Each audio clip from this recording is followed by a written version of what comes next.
NUFC Matters shows for free a week. But if you want to support the channel, there are a few ways of doing it. Hit the like button on each live broadcast or video. This helps the channel grow. Hit the subscribe button and select the all notifications option. Hit the thanks button to buy a super sticker. You can do this on the live chat too. You can also join our Patreon page or buy us a coffee at the link in all of our video descriptions below. We are also looking for sponsors. If you want our latest advertising rates and how you can get involved, then email John at nufcmatters1892@gmail.com. Thanks for watching.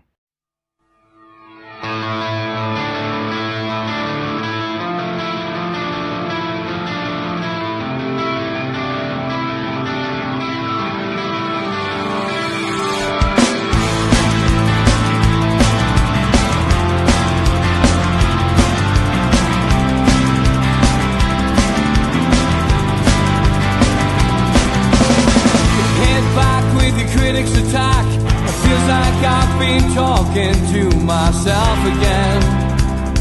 But it's the only way you're ever gonna learn. You look back and it's all in the past. I'm dwelling on the thoughts I cannot say to you. If I don't say the words, then maybe it's not true. And it feels alright when they come and say to you, you're the only thing that makes us all believe. Good evening, welcome to NUFC Matters. It is the three amigos, your perfect way to kickstart your Newcastle United weekend. And if me and Steve Hasty are looking a bit jaded and tired, it's because we've both been at work since 3:30 this morning. George is struggling as well. He didn't get out of bed at 8 o'clock. And Mitch has been to the pub, but there's no surprise there. So, as always, we are here to look ahead to Newcastle United take on Wolves away, look at anything you want us to look at. And as always, we have an email address, which we ask you to use. Sometimes it's nice for you to email. You can vent your spleen a little bit more. nufcmatters1892@gmail.com is the email that you can contact us on. And Paul Whiteman, thank you very much for your email, mate. Always nice to get new people in our inbox. Short, concise email, but one with 3 questions in it. One of them, which I'm going to set out into the chat and leave the lads to think about as the show progresses. They might have to remind us to go back to this depending on what wormholes will go down tonight. But his final question was, lads, do you have a chant that you hate? He says, I hate the Lewis Miley one at the minute. It feels as though someone took about 2 seconds to come up with it.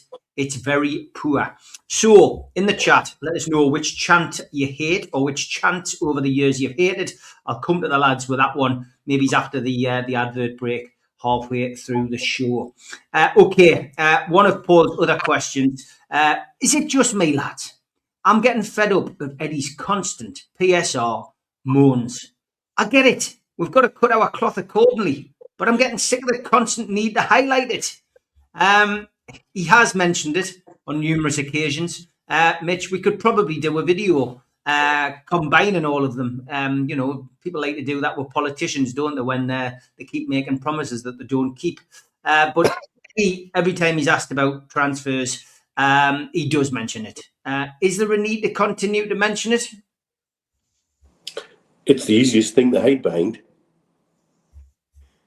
And we're damned if we do, damned if we don't. If you come up and said, yeah, we've got 400 million to spend, then everything we spent, every transfer deal would suddenly double in price and would screw ourselves. Even if he said, oh no, we've got a very relaxed PSR situation, our negotiations for transfers will be totally different to others. So you cannot win in that respect, but it does occasionally feel like he needs another record. And it is a very, very easy thing to hide behind. Because the only people who really know where the whole PSR things are at will be the accountants at the end of the day. There is a reality about PSR. that has affected us. That has affected Aston Villa quite badly. There's no two ways about that. Even more so sticks in the craw when you see Man City lining up Gué today. You know, absolutely, Paul. Where's the charges? They're spending what they want. They're behaving like they don't give a fuck. They genuinely don't seem to. They're acting like they're super confident that nothing's going to touch them. And who was saying all of this when, other than us, really, and Villa fans, when Liverpool was spending close to £500 million in the summer? You know, it's a further reflection of how skewed the whole system is. And ironically, one of the clubs that's cozied up to be a felt spoon for the top six and guzzle whatever comes their way and help them are losing their manager at the end of the season, or about to lose their captain. And frankly, they deserve everything they get. They've pandered and clamoured for reasons known only to themselves to lead things against us, the fan base having to go against us. You know, and so I have very little sympathy there. But it is such a, it is a frustration. None of it really makes sense, other than it's a system that keeps allowing teams like Man United to make multiple mistakes in the transfer market, whereas we know we can't make any. Even if a transfer goes a little bit off, and we've had two of our summer transfers do that, in terms of Wissarin's layoff and Alanga not getting his act together and seeming a little bit out of depth. And interestingly, Eddie seemed to get irritated about that today as well. So there's things coming out from Eddie again that would suggest, is he starting to take his gloves off a little bit? Is he starting to reveal a little bit? I don't know. But yes, PSR is a very easy thing to hide behind. And in some respects, sometimes it's the only defence he probably has. Because going down other routes might be revealing other things that are going on within the club, internally. And so I can understand why it is an easy get out and why it's used as much as it is. Because it is easy.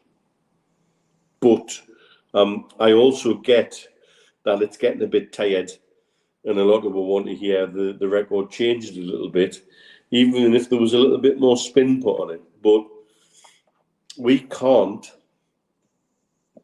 absolutely can't make any mistakes under PSR. And nor can we give away how much we've got to spend, because clubs will be milking us for it. And we can't milk that. You know, we can't allow that to happen, because we already are on a margin when it comes to getting transfers right and wrong anyway. George, what's your feelings about Eddie mentioning PSR at press conferences? A lot of the people in the chat tonight just saying, well, Eddie can only answer what he's asked by the press. That's true, but also Neil's absolutely right. It's the easy one to trot out, but for me, he's got no option but to trot it out to remind everybody and remind these employers as well. Because if there's anybody going to do anything about it, it's got to be them, isn't it? It's not going to be Eddie Howe. This week I listened to Simon Jordan and his opera. They were talking about the teams that could win the league this year, and they went down the top 7, and we happened to be in 7th, I think, at that particular time. And they went down them all, and when he got those, Simon Jordan said they can't win the championship. So his Opera White said, "What do you mean?" He said, "Well, they can't. It's all stacked against them. They've fallen into the trap of accepting rules which stop them doing what they want to do." And that's absolutely right. And while that's the situation, we've got to remind everybody that PSR, not just us and our fans, but others out there, like Villa fans and Villa Club, who are in the same situation. And I would argue Everton and Nottingham Forest to a lesser extent. So the place I would like Eddie to mention it more is when he's in meetings with the chairman. Saying, when are you going to do something about this? We're trying to compete with one hand tied behind our backs, and you have the power to do something about it. And it just rolls on, unless, as Neil hinted at, there's something going on in the club in the background anyway. But the fact of the matter is that we're not battling on a even rough playing field. It's certainly not a level playing field. It's got more slope than St James's Park has at the moment, and that isn't right. But the bottom line is, Neil said it, this is all sounds like it's just money and just football clubs. It's actually the fans.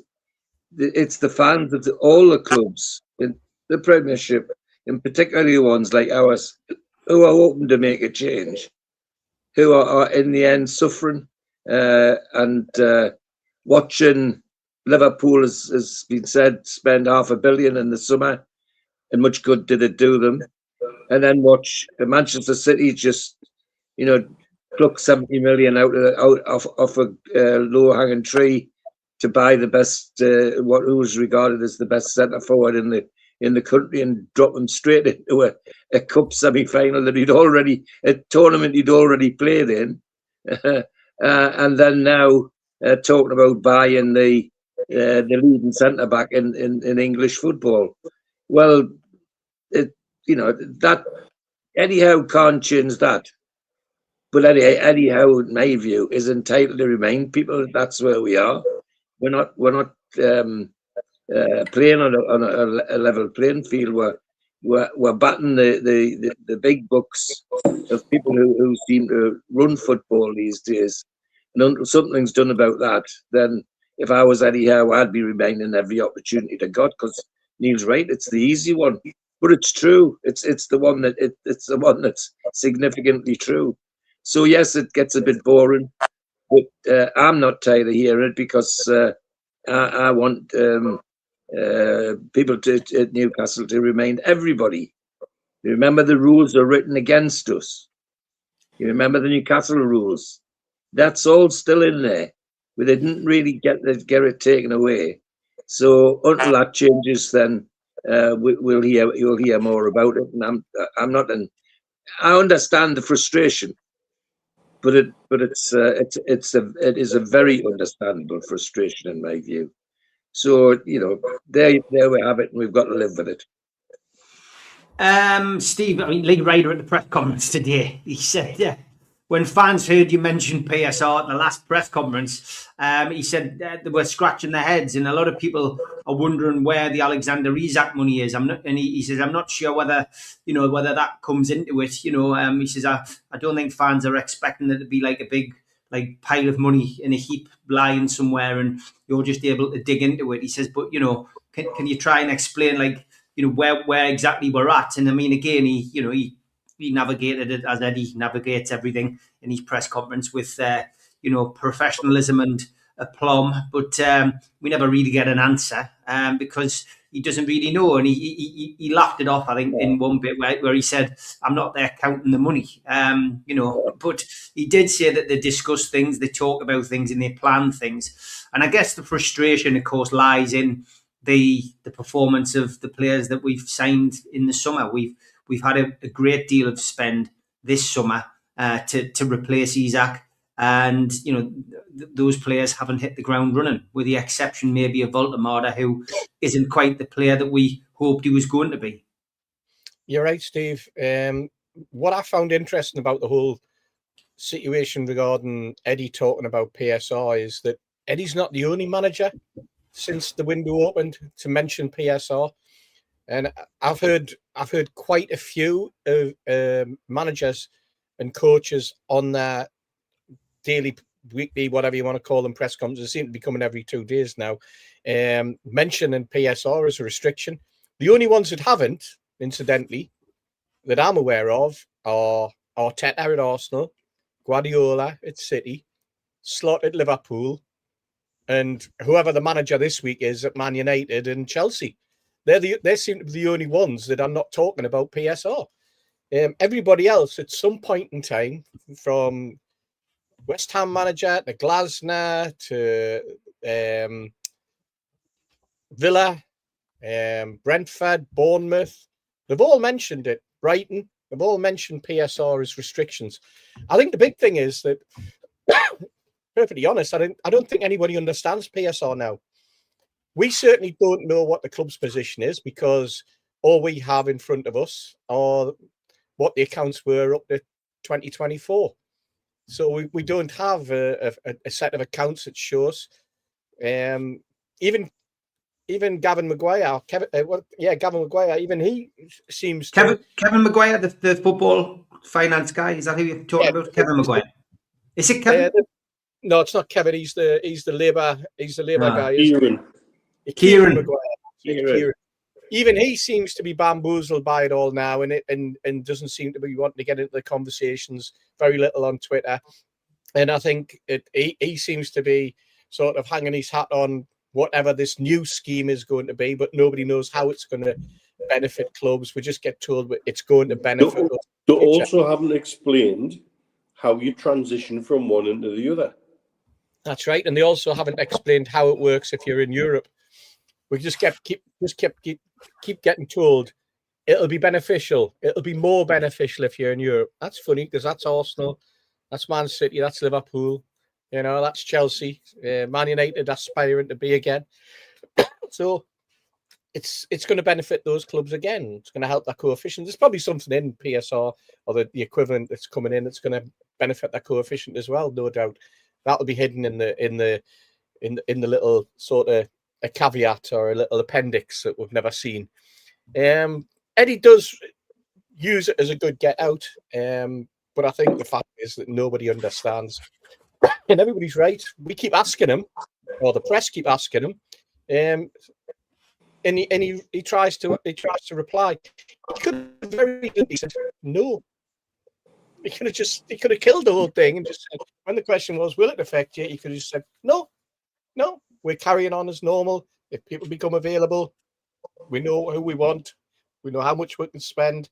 It's not affecting our day-to-day running. It's not affecting us going in the future. Thank you very much. Goodbye. He could have just done that, but he chose not to. He tried to have a conversation about it. He tried to explain it in a way that would, in his eyes, probably appease the fans more than him. But he's also done very cleverly, very politically. He's pushed it up the line. He's pushed it up to Hopkinson. He's pushed it up to his technical directors. He's pushed it onto the finance people, and he's kind of said is, don't ask me anymore. Ask those guys.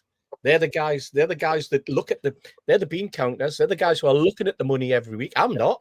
I just talk to them, but I don't have the bank account details at my disposal. And it was very interesting that he also said it fluctuates week to week. Is that something that is to just remind us that, again, PIF had to, and the Rubens had to install another, what was it, 45, 50 million pound in, and everybody's thinking it's for a transfer kitty. Is it just a cash flow thing to get us through to the next stage of money coming in for the TV revenue, which will probably come in, no doubt, an hour look after the transfer window's closed. Yeah. Can I just give a shout out to Simon? Good morning in San Diego. Welcome to the chat, mate. Good you can join us live. And can I also say a big hello to Gary Scott, who listens to us all of the time. Apparently, he'll get a shock. We'll give him a mention on the programme. He is a top Newcastle United fan. Linda has set you up, Gary. She says you've had a nasty accident at work and you broke a few bones. So we hope you get well soon, mate, and big recovery. And let's hope Newcastle can cheer you up with 3 points on Sunday, mate. But get well soon, mate. Yeah, thank you for tuning in. Stephen Howe, I mean, we'll keep on this. He says, will the new squad cost ratio system increase the gap even more? Resting the PSR losses and making it based solely on salaries to turnover. Hearing the likes of Bournemouth will struggle next year, Mitch. And that's why, like I say, they've not explained how the transition will work. They've not explained exactly how squad cost ratio is going to work compared to the European European model and what the difference are to it. And yes, there is a scenario where a team like Bournemouth, who've been way beyond sustainable, shall we say, how many millions have they made in the last few years? And yet, because they also want to compete, their wage bill, their turnover is significantly different to many others. And so they're deemed to be a problem under potentially squad cost ratio.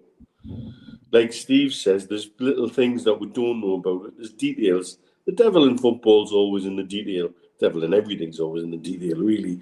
But within football and within football regulations, you'll find the odd paragraph 2, section 3, asterisk, have a little look at this appendix that says, if it's a Thursday and your brother-in-law's married to somebody called Shirley, and then, if you happen to have 3 pairs of red socks and your UEFA coefficient is of 1.6, then you're given an extra 10 million leeway. These things creep in to the point where it gets very fine detail-y. And until we see exactly how it's going to work, we're all in the dark. Yeah, well, it is true. It's an unknown avenue, isn't it, George? Well, it is, and to add to the list that Neil just given, and if you call Manchester United, you get 40 million COVID back pay that nobody else got. I mean, it's not just a question of the money; it's the question of the rules on divvying the money. That's as well as anything, and it's amazing when you see a club like Bournemouth, 12,000 capacity. They haven't got any revenue from fans to speak of. It's like petty cash even compared to us, and yet there they are struggling on, but at the same time trying to make progress. I mean, the guy that's managing them's done a fantastic job. Not only are they playing well, he's making players that they sell for 60, 70 million a go to keep them running. So yeah, but all these changing rules won't help club like that at all, and certainly don't appear to be helping us either. And until we know exactly how the rules are going to change, how was as one switched from the other, the implementation, they were all going to be guessing, and it's no surprise that even Eddie's guessing. But at least he has significant number of bean counters to talk to higher up the tree than we have. But it's a mess. I mean, the fact is the Premier League is just an absolute mess. And somewhere in that, it's got worse because of the way they've tried to manipulate the rules to stop our owners doing what they're doing. None of this helps. Even the new rules, I suspect, have bits written in simply because it's Newcastle United. So no, it's just a shambles, Steve. It's difficult to talk sensibly about it and not go into the realms of conjecture about who's doing what to who. And we come out at the bottom of the pile.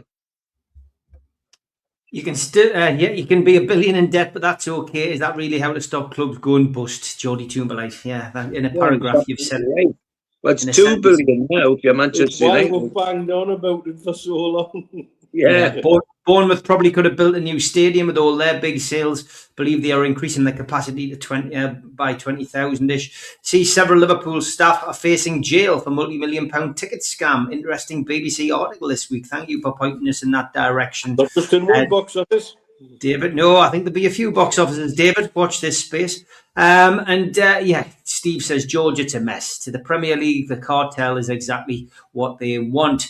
And being able to spend limitless hasn't done Chelsea or Man U any favours. Spending smart is the way forward, says Craig. Craig, you know, I That's true always as well. come back to what my mate John, who runs Le Petit Belge out here, says. He's an Everton fan. We spent £500 million and got significant worse. And he's correct. It's how you use the money, not always how you spend it. That's an absolutely correct thing to say. But the way the rules are, if you're Man United, you can cock it up a number of times and still have money to play with, and that's not right. Steve, I mean, it's an unknown avenue we're going down. I think the only thing we can probably safely say is that it won't benefit Newcastle United. Oh, you're on mute. Yeah, absolutely. I'll tell you what was interesting. See, Paul put up a thing there about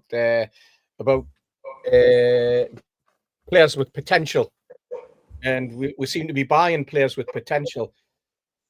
The players that were bought, he's talking about the potential. The same players with potential 3 years ago are now out on loan. You know, and in 3 years haven't managed to push their way into the first team reckoning. You know, they're either on loan or they're being sold. I'm talking about like some White. I'm talking about the likes of Harrison. I'm talking about Ashby. I'm talking about Parkinson, who was sold. Heffernan, who's just like all of these players were big potential. And now we're talking again, 3 years on, we're talking about potential.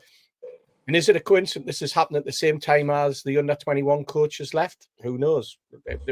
Maybe say he got paid off because the players that he's supposed to be developing, he's not getting the opportunity to develop himself because they're all going out on loan or they're being sold. And I looked at the rest of the list. You look at our first team squad, you've got Alex Murphy, who's been part of the squad for 2 seasons now and still waiting to make his debut. You got Sean Neave, he got a cup final medal. He was on the bench. He's still waiting to make his Premier League debut. You've got Cordero. There's another player whose name keeps getting mentioned, but again, out on loan, not working out, having to go somewhere else on loan. Shahar, he's another one. Sanusi, Hernez. These were all players with potential that were really just floated. They haven't done anything to show that they've got the ability. The only player that we've got, I suppose, in and around is Lewis Miley. Now Lewis has shown that, you know, with the commitment and with the effort and with the right nurturing, you can break in. But the rest of them are now scrambling on loan deals, or they've been cast to the 4 winds. And that worries me from a development point of view, because I wonder if in the next 3 seasons I will see any of Murphy, Cordero, Shahar, Sanusi, Hernez. Will I see any of those breaking into the team squad? I very much doubt it. Is this tied up with why we're on the 21s managers? That's what exactly. That's why the under-21 manager has after what coming here in September, I think it was, has up sticks and left, gone to pastures new. Maybe he sees that, you know, he doesn't want to be tarred with the brush of not being given the opportunity to develop those players because we've just shipped them all out on loan for whatever reason. So from that perspective, it's worrying. We haven't made anything on the ones that we've sold. You know, the only player that we have made money on, and even that was quite dubious, was when he went to Forest. You know, that's the only one, and we still don't know how much we paid for him, or how much Forest paid for him, because it got wrapped up in the Lacademos situation. You know, so yeah. I mean, I'm seeing a lot of people comparing, like, you know, Semenyo, Gay, other players, and we bought these on the same money, blah blah blah. I mean, football doesn't work like that. No. It works on wages as well as other things, bonuses, stuff like that. when you buy a player cheaply, it doesn't mean you've got him cheaply. It sometimes just means, yeah, you got him cheaply, but you've got to pay him 150 grand a week. And we know still that's where our problem is. When it comes to the big clubs coming in for players, they can take our players simply because they can offer better money. And it's as simple as that. And we won't be able to beat that. Exactly. Let's face it, Steve. 65 million was the bid that we put in for Mark Guy last season. He's now going to Manchester for 20. Now, is he really going to Manchester for 20 or amortized over the 5 years? Is there a 30 million pound bonus in there for him? You know, that's spread over 5 years as a signing on fee. You know, yes. These are the way that it operates, and they're the things that a club like Man City, who, when we're talking about, let's go back to that 115 charges. The rumour is that wrapped up in this is something, you know, a package waiting to be opened as soon as those charges are answered, and we find out, is that there's a 1.5 billion pound sponsorship deal from Etihad Airways waiting to drop. You know, and this is what we're up against. So City are fighting on a lot of fronts, but they've also got the brazen face to threaten the Premier League and say, you know what, we're going to drop 100. It's supposed to be 100 million. It's supposed to be 100 million, £1 billion, but it's over. It's not 100 million. It's 1,000 million. So the way that it's going, they're going to end up with somewhere in the region of 1.7 billion pound over that 10-year period, because it's also going to expand based on like the likes of inflation, and it's going to have clauses in that's going to keep it level. So they are going to be skating away from us, and they've got the guts to go and do it. We are playing by a totally different set of rules. We're playing by a totally different set of instructions. It would appear. Yep. Yeah, sadly. Yeah. Sophie, good evening. She says, so many sponsors we haven't got for so many things. So the PSR issues are on the club itself, in my opinion. They've had plenty of time to get these things sorted. She did say something else as well. I don't know how we're still talking about PSR, in my opinion. The club and the owners have had 4 to 5 years to learn about this. They know how to grow revenue, and managers, for her, it's just an excuse. Always about opinions. And again, maybe that's why, when I was saying people within St James's Park being made to reapply for their own jobs, and why we're seeing certain restructurings happening in certain parts of the club. Well, the 100-day review will have probably discovered a few problem areas, and and the man that was touted as our saviour is now just moved to Juventus, hasn't he? Yeah. Thomas, good evening, mate. He says, what's happening with City's charges? Somebody asked that earlier on. Maybe you tuned in slightly late, but you are right. Given the RVI being full of our squad currently, surely reinforcements are needed. And Eddie's press conference didn't bring any good news really today. Mitch, Fabian Schär is out till April. We've got 3 months without him. We've got 8 weeks without Tino Livramento. And of course, those players have then got to get back up to speed. You would say that if Fabian Schär manages to get back and play a couple of games in May to say goodbye, that would probably be it. Tino's out for 8 weeks. Dan Burn still nowhere near fit, although it sounds positive, but he's in a lot of pain still when he's training. But estimate from how today was about 2 weeks. Still nothing on Kraft. Asula is not far away, we're told. So that's a possibility. So yeah, I mean. And it's fluid, is what he said about transfers. Yet the media are seemingly linking more players going out than players coming in. I've seen more stories over the last 48 hours with Willock leaving, potentially Lascelles leaving as well. Bodies that are going out. I think it's fair to say we must be in a position now where we're having to make decisions on, are there players that we're interested in signing in the summer that we need to bring those signings forward. However, if we try to do that, they'll probably cost more money, and that brings the PSR argument back into the equation. is, are we hampering ourselves by bringing those forward versus limping on with a threadbare squad and shorter people in certain positions? Hearing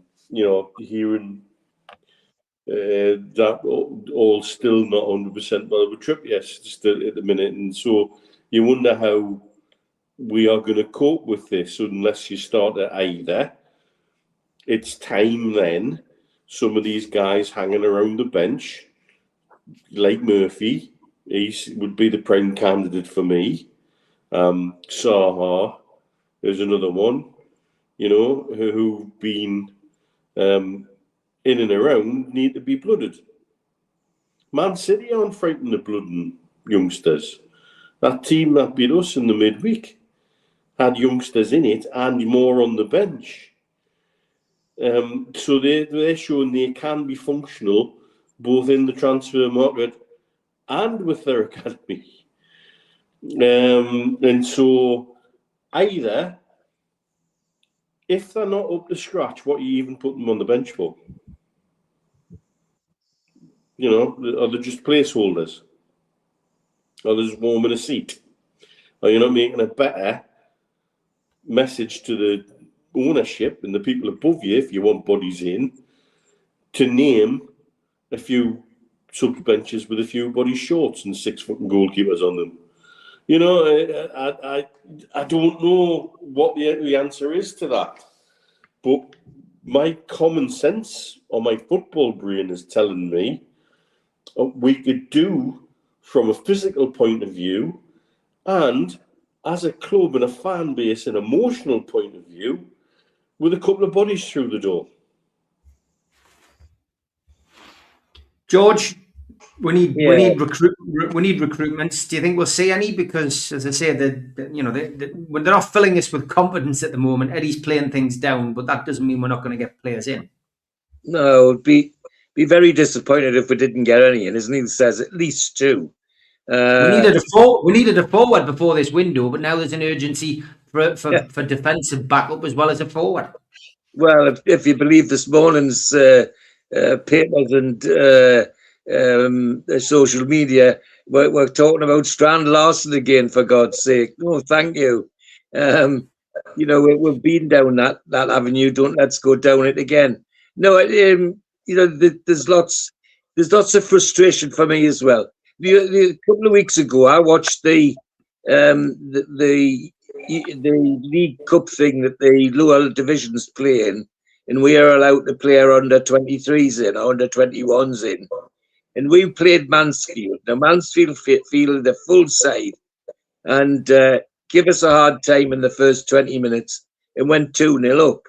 In the second half, whoever was managing our lads brought Neve and Park on, and they destroyed Mansfield, absolutely destroyed Mansfield, and got back to 2-2, and we beat them on penalties.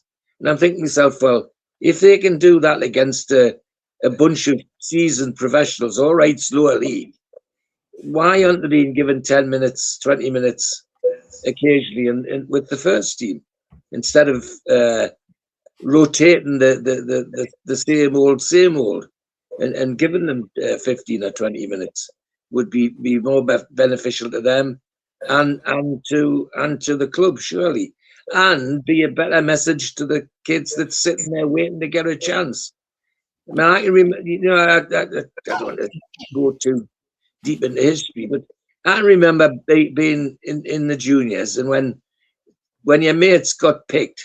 Now, I can remember George Dalton, Joe Butler, one or two of us that got into the first team. The effect it had on the juniors' dressing room was incredible, because he wanted to be next, and it has a roll-on effect.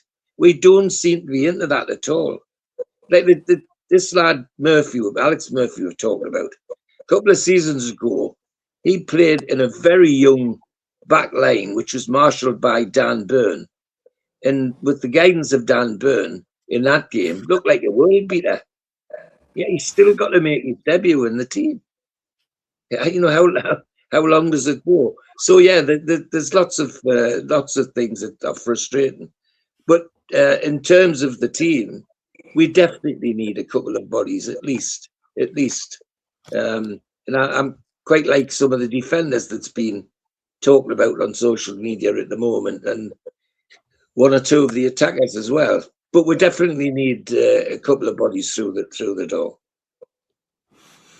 Steve, transfer windows, I mean, they're often, damp squibs for Newcastle. We've been through so many of these situations over the last 5 years on here. January in particular, the summer tends to be slightly more exciting. But I think what frustrates me more than anything else is we never go quickly. We don't get our business done quickly. And that I think that frustrates me as well. I mean, especially in the summer when Eddie's constantly on about bringing players in early so they can get up to speed and get in. But we always seem to be like dothering around, maybe that's something to do with the amount of directors of football we've had in the last 4 or 5 years. But, this transfer window in particular, would you say back and front needs to be improved? And if so, where do you think will be improved? I think we definitely need to bring in an experienced central defender. No question about that. We actually need cover at right back. Kraft doesn't look like he's going to be back in time. Trippier is blown out of his backside.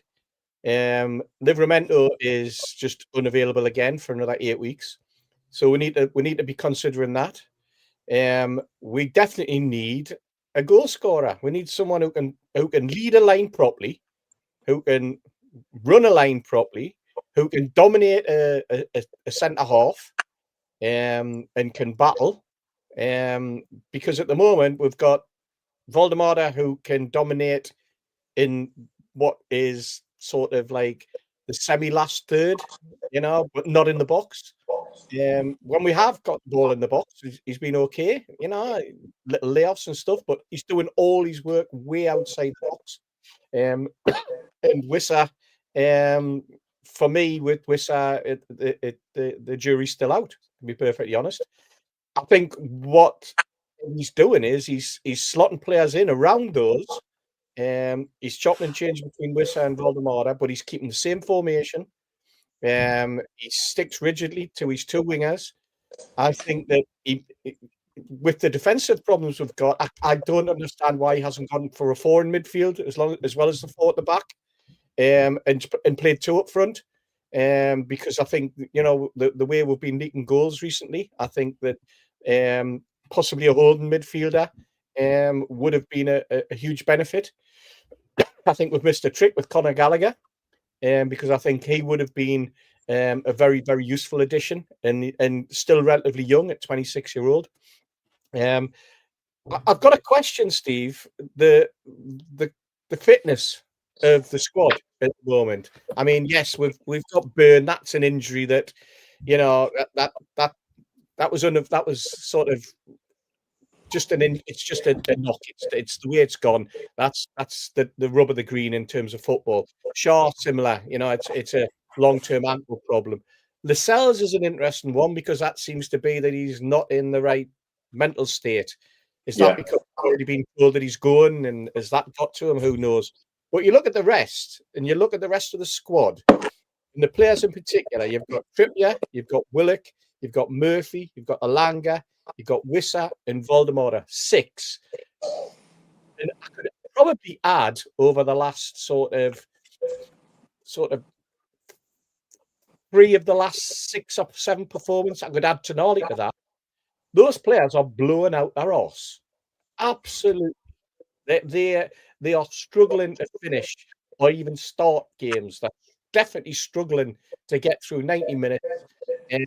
So I'm gonna throw a spanner in the works. I'm gonna question the role of the likes of James Bunce in this, because 8 months ago, we were all extolling the virtues of this wonder superstar fitness coach who has got us playing the most fantastic football. It died after the cup final. Completely went over the edge of a cliff.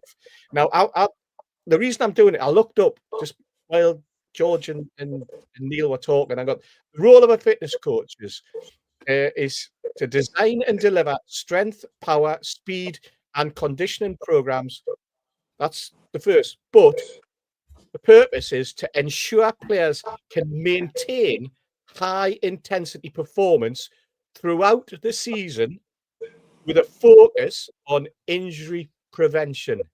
Now, they work with other departments such as medical, nutrition, psychology to provide holistic player development. Those aren't the words of me. Those aren't the words of somebody on the internet. Those are the words of James Bunce when he was interviewed. You know, he explained in that one paragraph what his role was and what the role of his team, his fitness and conditioning teams were.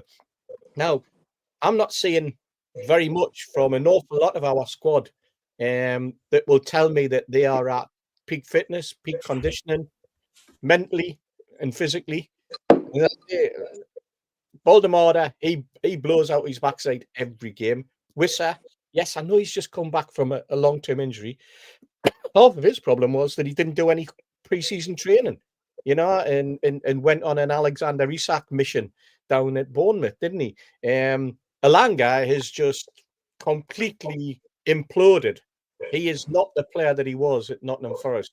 So much so I actually saw somebody on the internet yesterday, a Forest fan, saying, let's bring him back because it's Trent, not the Tyne, that he works and performs best on. You know, they would, some of the fans would take him back in an instant if they were getting the same player that they sold. And I think, if I was perfectly honest, 9 out of 10 Newcastle fans would say, let him go, send him back to the Trent and get him away from Tyne. And that's and I feel sorry for the lad because, as we've said on this show many times, there's things probably going on, and we are aware of things that have gone on with him in his personal life. You know, that hasn't helped him settling into the region or settling into the squad. I personally think that he thought he was coming to play alongside Alexander Isak, and I think he's been affected by that as well. To be perfectly honest, I think that's had a psychological impact on him coming. You know, expecting to be there, firing the bullets, and working alongside a fellow Swede. And well, that's dates, weren't they? And now they're going nowhere. You know, so there's a lot going on. I think there's a lot of jigsaw pieces that could be changed and still come back with the same picture. But at the moment, I think there's a lot of jigsaw pieces that are lying on the floor and under the table. I for one, would love to see Elanga come good. There's so much in there. Pace, 2-footed, you know, the whole lot. There's got to be a way to allow him to blossom in our culture. Because you also seem to be so settled with the squad. Yeah. And it's super frustrating. Yeah, and there's also the conundrum that we've got with Barnes/Gordon, both wanting to play on the left. One of them quite willingly will go on the right. With tactics, last couple of games we've started to go down the line. We've started to hit the line and put crosses in. Unfortunately, there's been nobody in the box to get on the end of those crosses. Voldemort still trotting because he's set the move up to get the ball out to Gordon in the first place. You know, you could argue that I'm being a bit flippant there, and Elanga got a good header. Wissa got a good header in against City, and the goalkeeper made a very, very good save. A goalkeeper, by the way, who did himself no favours if he thinks he's coming to Newcastle United with his antics during that game. But that's probably for another day. I might actually leave that for the professionals on Sunday. Sorry, lads. The Sky Sports did an interesting analysis in midweek, and I can't remember what day it was, where they looked at minutes lost to injury in every team in the Premiership, and we were about fifth for the number of minutes lost through injury of the field. We were about fifth out of the league.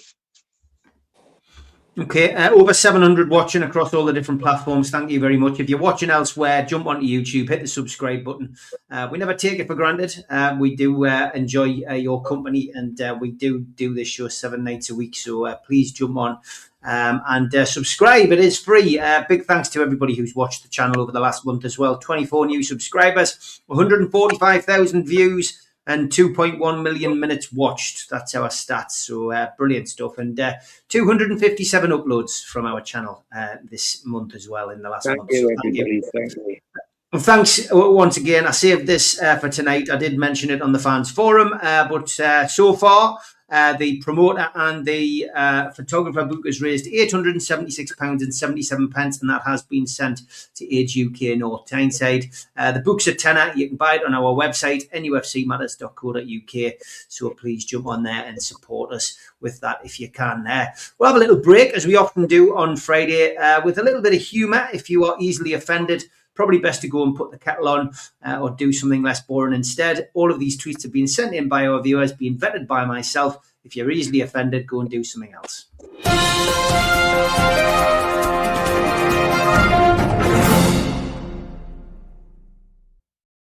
Inundated with signs this week, lads. Push in all the way, hold until balls release. I'm sure that was at a golf club. Thank you, Jimmy. A rest area when Jimmy was out and about. Free wife at this place where you can jump in. A coffee break and massage as well. Yes, a strange one, that, Jimmy, but thank you. Not sure what kind of disability this is, but it does look painful. And yes, stop Assman Road in America. Wonderful. I've never sold this sign attached to the side of my coffee shop, says Jimmy. Well, it's very simple, Jimmy. Stop hammer time. And lost set of house keys and car keys.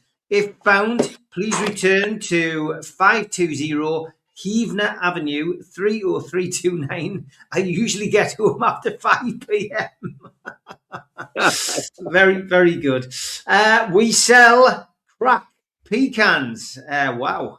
Interesting thing to sell. And something fresh is always brewing. Strange place to put this side. Outside the toilet. And this one as well, this church, unfortunate placement of the cross. TWA Church has become dear me, how. Another Chinese restaurant with an unfortunate name, Big Fukal. I'll let you do the pronunciation in your head. I'm sure you can read that. And it is getting icy around the tune. Spotted earlier today. Gary Gritter only does the minor roads, apparently. And I'm dying to know what the surprise is. Cotton Lane prison surprise. Yes, I can imagine what the prison surprise is. Drop the Exactly. I'm too damn high. This new Dunkin' Donuts mascot looks like a walking butthole. Thanks again to Jimmy for that one. It certainly does. And I did like this. The Hollywood Walk of Fame has had so many famous hands put across it. Motorheads. Look at that one. Yeah. Lemmy's finger. Brilliant stuff. And this one, something a little bit more subtle. They used to build ships here. That's in a place which I think Mitch and George will know only too well. Brilliant photo that shared on a few sites this week. So thank you to everybody who sent me that one in. In Wallsend. That was made. So fantastic. A couple of names, unfortunate names, christened. Ain't no way his parents named him that. Crispy Chicken. Classic. And no cum sock. I hope he at least had tissues. And I don't know what's crazier, the haircut or the name, Quindarius Gooch. Brilliant, that. Unlawful possession of marijuana. No surprise there. Keeps it under his hat, probably. Hot dog, jumping frog, Albuquerque. And Ryan Reynolds replied to this one. This is the romantic comedy I want to see this summer. Oregon man driving stolen car crashes into woman driving another stolen car. I wonder if they got married. I wonder if they ever get married in that. How did you meet? Oh, we crashed cars into each other. And this made us chuckle as well. Customer services. I got this jumper home and I noticed there seems to be a rather large hole in it. Can I have a look and check it's not the bit you put your head through? Yeah. That's the kind of customer service we get sometimes in places these days. I've just seen a woman looking for her kids in Aldi. She was shouting, Rogan Josh. I think she was their nan. And my dad's an amputee and he won't stop sending me mum this picture. Brilliant. Warning, blue dye may run when washed for the first time. Yeah. And when Is you're that on kinky, Wales or lad, New Zealand? when you're kinky but poor. And 3 million years of evolution, and we've only lost fur. Yeah. Oh, look, it's a butt pug. And this is an awful toy from the 1960s. Like, what on earth possessed them to make that? I really don't know. I don't remember Batman looking like that when I was a juvenile. Let's be honest. And when you're shouting to one of your digital contraptions in the house, show me a woman squeezing red wine from a friend's head while a nun applauds. That's like people who I take to the restaurant that serves Malvino. Somebody sent us this as well at Christmas. I forgot to show it, lads, and I didn't get it for her indoors. From St James's Park to your bed, black and white passion meets soft silky touch. Show your tsunami pride, keeping it dangerously sexy for match nights, away days, or staying in to score your own goal. What on earth is that? What on earth is that? So is that real? I don't know. Has anyone got one in the chat? Let us know. Thought this was too funny. If you know, you know. Very clever, very clever. And you've heard of Elf on the Shelf, lads. Now get ready for Caesar in the freezer. Oh, very clever. Why are you building a time machine? You will see, says the old man. Back in time. Would you like to go out with me? No. Yes, I like, a bit of cooking. Roger Cook was asking us about do I cook curries and stuff like that. I don't do much cooking, but I have tried something, Roger, since you asked us. I did a spaghetti carbonara. oh, yeah. And only Star Wars fans will see this one. Oh. Very, very good. The Daily Daffy, we've got another headline today. Builder gobsmacked after seeing Elvis in B&Q. He told the Daily Daffy, return to Sander. What's made of leather, lads, and sounds like a sneeze? A shoe. Oh. And after my funeral, I want one of my friends to take my phone and text everyone, thanks for coming. If a tree falls on your ex in the woods and no one hears it, you should probably still get rid of the chainsaw just in case. Yeah. And you're going to hell anyway. You may as well have fun along the way, lads. Oh, my boyfriend's family's so against us dating. Who are there to stop you? Says a casual observer. His wife and kids. And we'll finish with this one. Round like a shot. Going to bed the other night, I noticed people in my shed stealing things. I phoned the police, but I was told that there was no one in the area to help. They said they would send someone over as soon as possible. I hung up. A minute later, I rang again. Hello, I said. I called you a minute ago because there were people in my shed. You don't have to hurry now because I've shot them. Within minutes, there were half a dozen police cars in the area, plus helicopters and an armed response unit. They caught the burglars red-handed. One of the officers said, I thought you said you'd shot them. To which I replied, I thought you said there was no one available. There's a moral in the tale there somewhere. If you've got any tweets, please send them to us at nufcmatters1892@gmail.com. We will feature on the show those tweets, but we will give out a warning for all of those of you with a nervous disposition.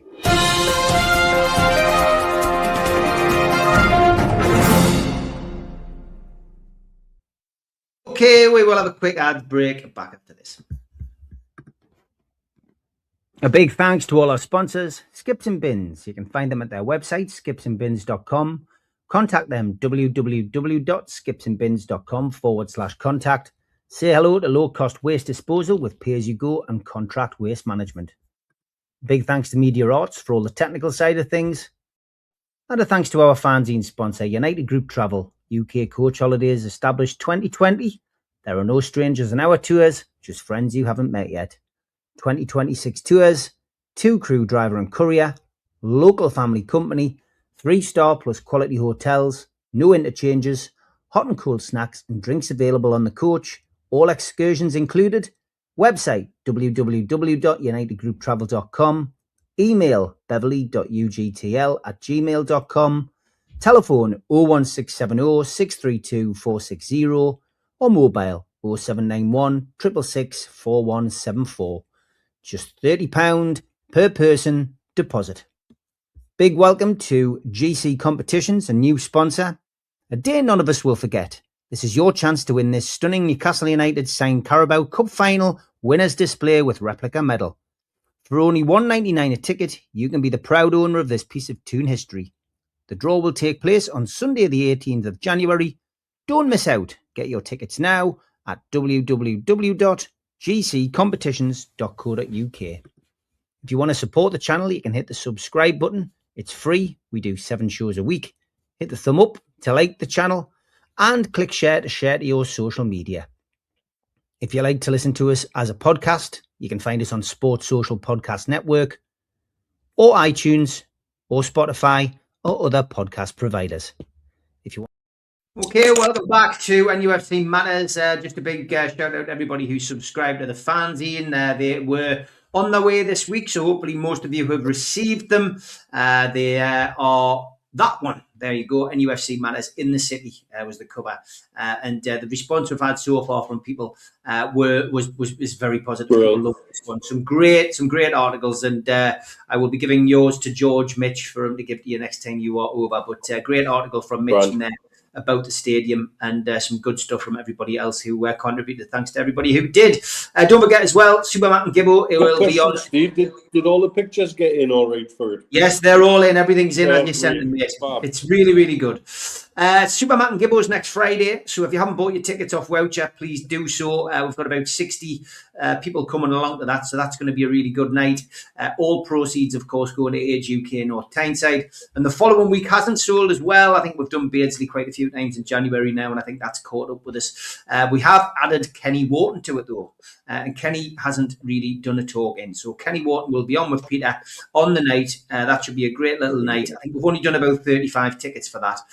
So that's not as busy, but we've still got a bit of time. We've got 2 weeks, so get yourself onto Voucher. You can get those tickets for £29 on Voucher.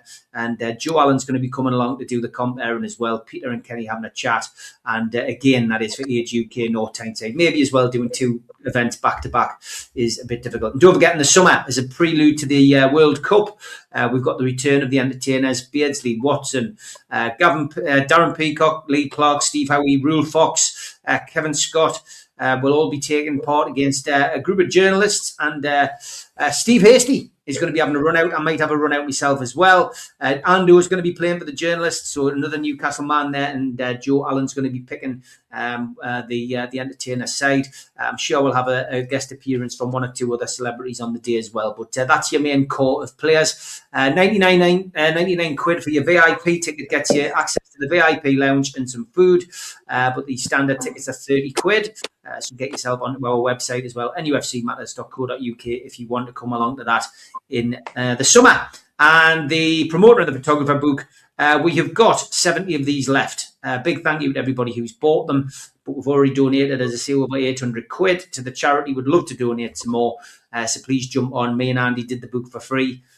We had it printed by the printer for Nout because we had a sponsor who jumped on board and paid for the actual covering of that as well.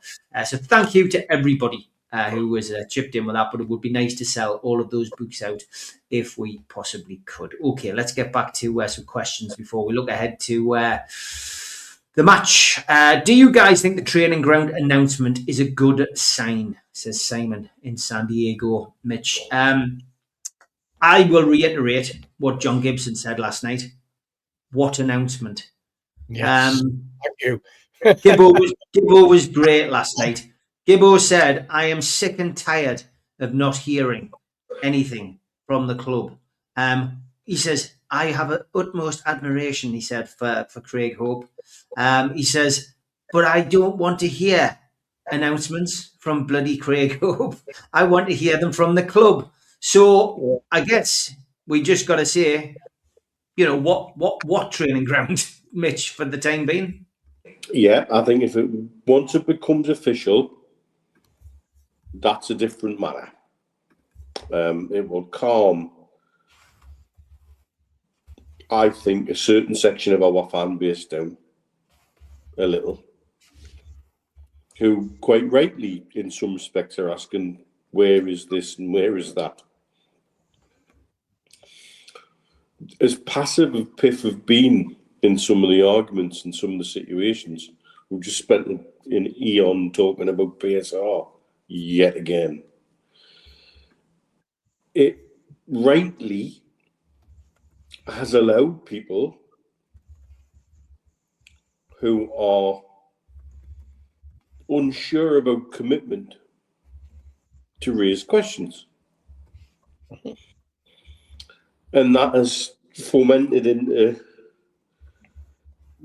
more than a little bit of angst for some, and is used by some as a perfect example of why they're not really committed to this project. Yep. And so once we get some sort of official announcement about it, we know what we're being told, we know what we're hearing from other channels, but it needs to come from the club once and for all, officially, and then we can wax lyrical about it. For all, you know, and you know my feelings about Craig. I view him as a friend and somebody I'm not frightened to bounce things off and bounce things around with. When he goes big on something, it's usually for good reason. But until it's actually from the mouth of the club themselves, it's still speculation. It's still maybes, ifs, buts, and still leaves, rightly, questions to be asked. And until that's wrapped up, it'll not make certain things go away. It also ties in with, you know, how far down the line are you making the big decision about ground? Because at one point, training ground and ground was all lumped in together. Was it going to be one big complex? And if that's not the case, it gives us some indication that some sort of decision has been made in part respect about the stadium as well. But again, that all needs to come from the club. Gilmore's quite right, and Gilmore, you're right, he's on point. He's at that point where he's free to say exactly what he thinks and how he feels. And too bloody right, I bet he's bloody sick of hearing about all sorts. He's been hearing about all sorts since the bloody 1960s, when we got turned down for the World Cup. And Roker Park got the bloody choice instead. All because we couldn't decide what to build and where and what to improve and what not to do, and then fell out with the bloody city council, and so there's a long history of that with different owners in Newcastle United. But with this one, this is something that's particularly salient, I think, for PIF to put a marker down to say, hey, we genuinely are serious with Newcastle United here. Something else that hasn't helped is the fact that they've put the 4 Saudi clubs they bought quietly up for sale to private bidders. And, that always was apparently the plan all along, once things were stable and the Saudi League had taken off to a certain point. But until they do more with us, it's another area you can turn around and say, well, hang on, are you tired of football already? We would like to see, if they're not pumping money into the Saudi clubs, is that spare money that was allocated to sports stroke football that isn't going to the World Cup, and are we going to see some of it where we can? And how are these projects going to be financed, and how are they going to be staged so it doesn't affect PSR and things like that? Because there are ways to do it. It would just nice to see it done, dusted, here rubber stamped. See what chairman standing in front of some sort of, proper design. Not one of these shitty things like Man United did, which is already falling apart. Not one of these bloody weird Peaky Blinders fever dream that Birmingham tried to introduce as a design for a stadium. There's no way their new stadium is going to look like that. Not in a million fucking years. It's just not.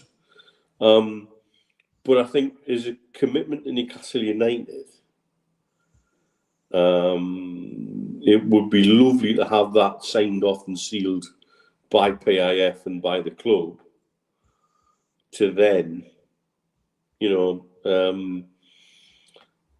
then sort of prove and solidify that commitment to Newcastle United.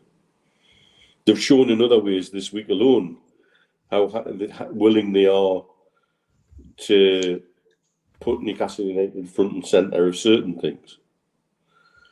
That's lovely, but that's still wordplay and it's still lip service for many until more is delivered in terms of investment now. It's a bit disappointing, I think, George, that we don't hear it from the horse's mouth. Craig Hope, got a lot of time for him, a lot of respect for him, enjoy listening to his podcasts that he does. I don't listen to many podcasts, but, he has his ear to the ground, but he also gets tipped the wink. I think it's a good expression. So, why not just come out and tell us what is going on instead of an exclusive from one paper, which isn't backed up with anything other than, well, we all trust Craig to get it right. Gibbo was right to call it out, I think, last night. Well, of course he was, and anybody else that did. I mean, I happened to be leaving home to go somewhere else when it first broke on TV before I left. So I couldn't wait to pick up the pieces. But when I got to where I was going, and then when I got to where I was going and I realised where it was from, I wasn't excited at all. I was like John Gibson. I was hacked off, and then all of a sudden, every social media platform that could find somebody to draw some pictures had their own artist's impression of what it would look like. Well, that's absolutely rubbish. And then that takes me back to something that Neil said. And I think Neil was, for once, a bit too gentle. The people, the section of our fan base who just want Newcastle to fail. I don't know why they just don't go and play kites or dominoes or something like that. Something that will keep them really interested, because Newcastle United obviously doesn't interest them. They'd love Newcastle United to fail on all fronts. And the stadium stuff is just another one to say, there you are, we told you so. They're not really interested in all the rest of it. And the only people that can put it right, you're right, Steve, the only people that can put it right are PIF themselves, that our chairman would stand there and say, well, this is it, in front of something that looks like a proper impression of a new training ground or new facilities of any kind. Because all the stuff that was on the internet after that announcement by Craig, they were all different. They're all in the same place, but they were all different. And it makes a mockery of the whole thing. So, as I say, it gives these people who are desperate for something to go down against Newcastle United rather than make progress. It just gives them another boost and more stuff to groan about and whinge about. And as I say, I wish we would go and play kites or really get into dominoes or something like that and really set the world on fire. That would be fantastic. But they shouldn't leave Newcastle United alone. When they wake up to the fact, as I see on here more than once, this fan is a shortened version of a word called fanatic. And I'm happy to be a Newcastle United fanatic. And one of the things I don't want is to be grouped with a group of people who are miserable and sad and just want things to go wrong. So it's a mess.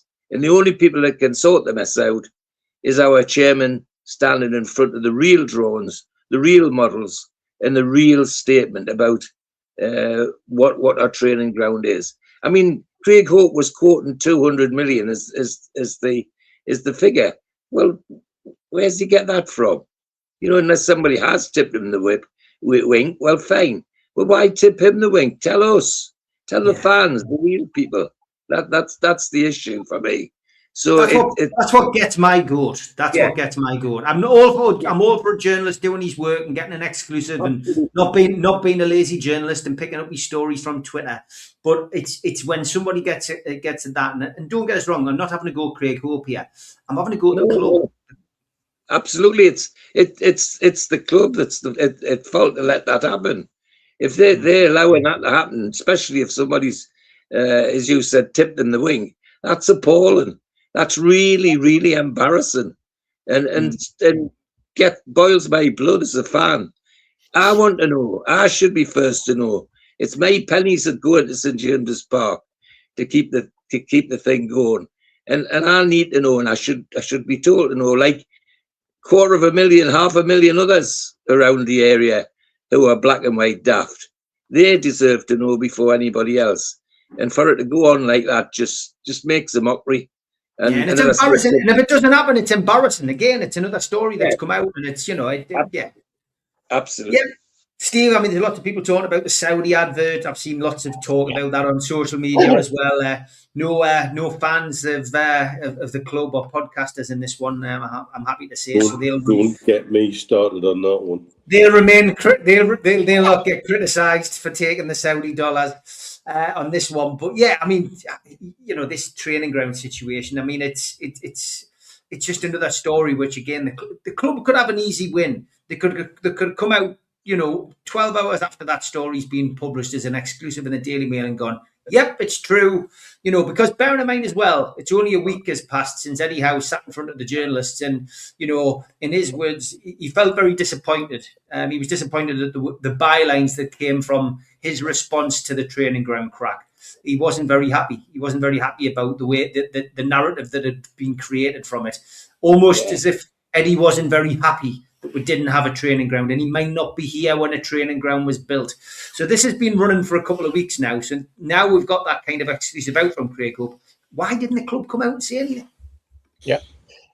I've just written down, what was the benefit of the club in such a story being released and then not making a comment to say this is not true? This is a bit preemptive. There's a long way to go before we can announce it or anything like that, and just kill the story before it comes out. Or if they know Craig's got an exclusive, and presumably Craig went to somebody at the club and told them he had an exclusive, to actually turn around to Craig and go, I'd rather you didn't put that out. But that hasn't happened. Is there a naivety regarding Tom's within PIF? Is this possibly something that just lingers with? No, because it's left with people at the club, Steve, who are inadequate and incapable of dealing with it. And that's the hangover from the Ashley era that we keep on banging on about.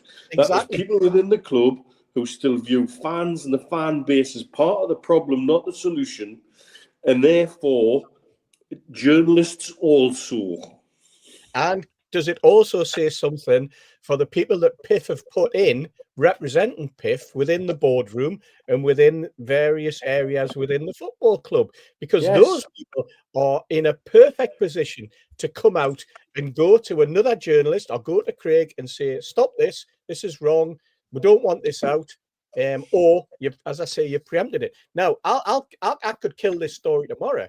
In fact, I could kill it now. First of all, this story is a story from 1997. This is Sir John Hall's plot of land at Walsingham that Sir John Hall wanted to turn into a training ground. That Sir John Hall got into a contretemps with the local council, and then obviously there was the fire at Walsingham Hall, which we all know about. At the same time, he was at loggerheads with Freddie Shepherd, and Freddie went and got the deal for Darsley Park. Now, let's think about Darsley Park for a moment. Darsley Park is next to Whitley Park, which we've taken over because Northumberland and FA have moved down onto the Coast Road at St. Peter. They've got the headquarters there. So the comms team are now operating out of Whitley Road, Whitley Park. Down the road, you've got the academy, right? The academy that only 3 weeks ago, we were told was going to have a huge, big extension built. They were going to revamp it. So the academy is going to be revamped. The academy that is sitting there currently. They said it was going to be an 18-month job to do it. It was going to start in the summer. At the same time, the women's team has suddenly this season, obviously they're no longer playing at Kingston Park, so they're not operating out of there. They're not operating out of where the comms team is, which they operated out in the past. They are now down at the Poly building on the entrance just before you get to the academy. So they're operating out of there, right? So there's an awful lot going on. There's an awful lot of land there. There's an awful lot that could be done, and there's no reason why it's certain areas within that because we've also heard that there's work going to be done at the training ground. There's another investment of 10 million going into the training ground to beef it up, to bring it up to the next. All of this while they're investing 200 million somewhere next to an airport where, let's face it, the air quality, aviation fuel, and everything that gets emitted at an airport that's expanding, at an airport that's going to extend its runway, and an airport that is going to be bringing out an even bigger freight hub down the side, right next to Walsingham.